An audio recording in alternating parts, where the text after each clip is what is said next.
আসসালামু আলাইকুম এভরিওয়ান। আজকের বিকেলের সুন্দর একটি মুহূর্ত আপনাদের সঙ্গে ভাগ করে নিতে বের হয়েছি। মাগরিবের আজানের ঠিক আগের সময় গ্রামের পরিবেশটা একদম শান্ত আর মনোমুগ্ধকর। চলুন আজকের ছোট্ট এই গ্রাম ভ্রমণ করি। বাড়ি থেকে বের হয়েই চারপাশের সবুজ প্রকৃতি আর গ্রামের সুন্দর দৃশ্য চোখে পড়ল, কিন্তু কিছু দূর যেতেই দেখলাম গ্রামের অনেক পুরনো একটি ইন্দারা। অনেক বছর ধরে এটি গ্রামের মানুষের সমৃদ্ধি হয়ে দাঁড়িয়ে আছে।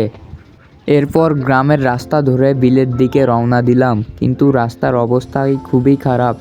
কাদা আর ভাঙ্গা রাস্তা দিয়ে হাঁটতে বেশ কষ্ট হচ্ছিল।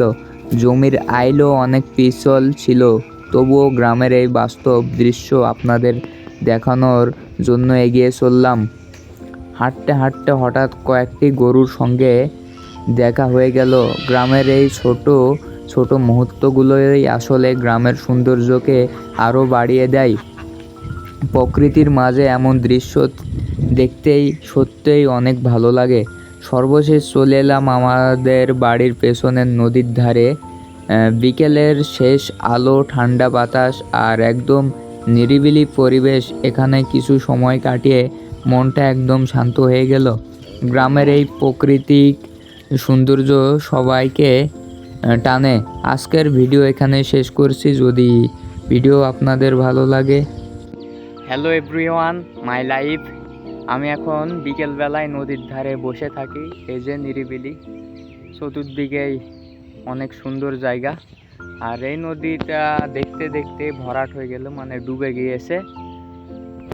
তো এই যে দূরে দেখা যায় অনেক দল বা বাতরাজ, আর নদী একেবারে ডুবে গিয়েছে। এই যে এখন মাগরিবের সময়। তো আসলে এই গ্রামের এই ন্যাচারাল দৃশ্য অনেক সুন্দর। আর এই যে কি সুন্দর এক মুহূর্ত গ্রামে কাটানো, আসলে ভাগ্যের ব্যাপার। আর এরকম ন্যাচারাল ভিডিও পেতে অবশ্যই Sabbir open the Rajshahi YouTube চ্যানেলটি সাবস্ক্রাইব করে দিন।